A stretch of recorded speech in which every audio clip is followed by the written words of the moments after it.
Hello, I'm Kimberly Acosta. Welcome to the Native News Update. It's Friday, July 29th, and many of the stories you hear here can be found at IndianCountryNews.com.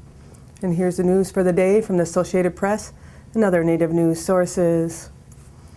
In the wake of a new New York State initiative to enforce the collection of cigarette taxes from Native American sellers, local smoke shop operators and their customers have been laboring to adjust to the new rules, primarily by turning to native-produced cigarette brands, which are still free from state sales tax. Some shop owners are still getting by on existing supplies of untaxed major national brands of cigarettes, which they are selling for up to $4 per pack less than the non-Indian sellers, while promoting Native American brands to their patrons like Seneca and King Mountain. Earlier this month, after a year of legal battles with Native American tribes, New York State began aggressively enforcing a new cigarette tax policy adopted in 2010 on Native American sellers. Tribes have long sidestepped charging taxes to non-Indian consumers because of their own tax-exempt status. Seeking to capture what the state says is more than $200 million in lost tax revenue and even the competitive playing field for non-Indian sellers, the new law imposes the tax on the wholesale suppliers who have been delivering cigarettes to Native American shops around the state. Tribes still object to the tax because of their recognized status as sovereign nations and have promised to continue fighting it in court in a battle funded largely by the Seneca Nation.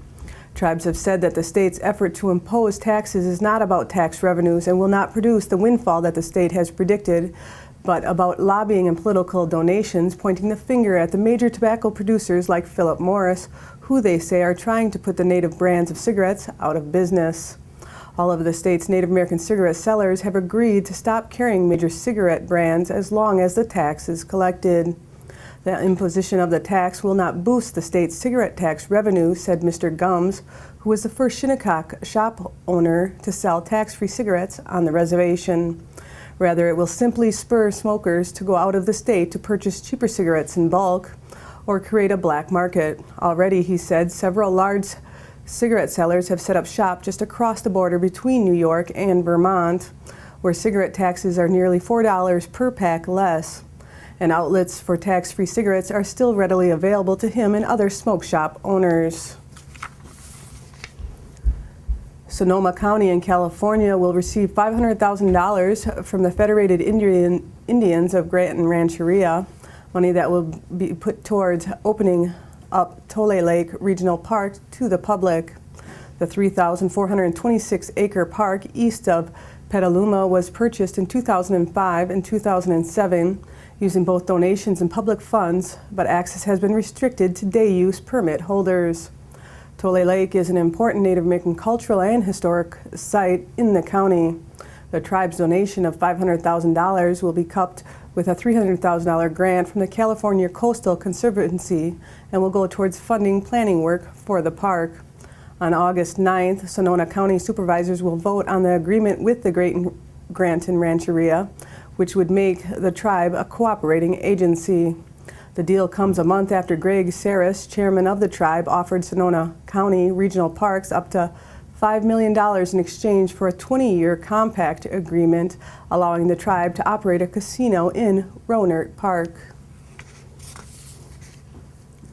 Maine's two largest Indian tribes say a wind power project proposed for eastern Maine could threaten 10,000-year-old sacred religious ceremonies. In a letter to Maine's Land Use Regulation Commission, the Passamaquoddy tribe says the Bowers Mountain Wind Project in Washington County is too close to its cultural and spiritual sites.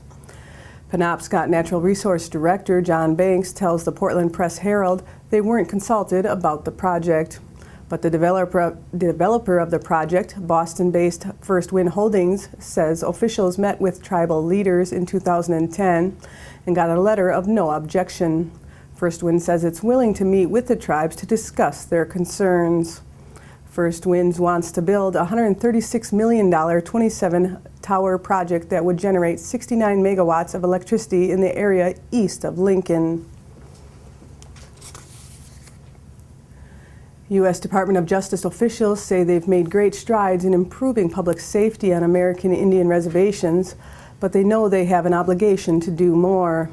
The comments came July 26th, nearly a year after the passage of the Tribal Law and Order Act. The measure resulted in the appointment of special U.S. attorneys to ensure violent crimes committed on tribal lands are prosecuted. It also revamped training for reservation police and aims to improve the collection and reporting of Indian crime data. Justice officials say they've traveled to sometimes remote areas to hear from tribal leaders on how they can better collaborate to combat crime. They've trained tribal police as federal agents, recruited tribal prosecutors to help with federal cases, and streamlined grant programs for the tribes. Tribes say they're encouraged by the department's efforts. A group of young Native Americans is digging into their shared past while taking part in an archaeological dig at the former site of a thriving Oneida village that stood on a central New York hilltop more than 4 centuries ago. 8 teenagers, most of them Oneidas, are participating in the nation's annual Summertime Youth Work-Learn program. They're spending 2 weeks digging at an Oneida-owned wooded site amid the farmland of Madison County, a few miles south of the tribe's reservation. Jesse Berjuven, the field archaeologist overseeing the project, says the site was home to the Oneidas' main village in the mid to late 16th century. He says numerous artifacts have been found at the site. Tribal leaders say the project teaches young Oneidas about tribal history. And that's the latest roundup of news from Indian Country on this edition of the Native News Update. I'd like to thank you for joining me and have a grand day.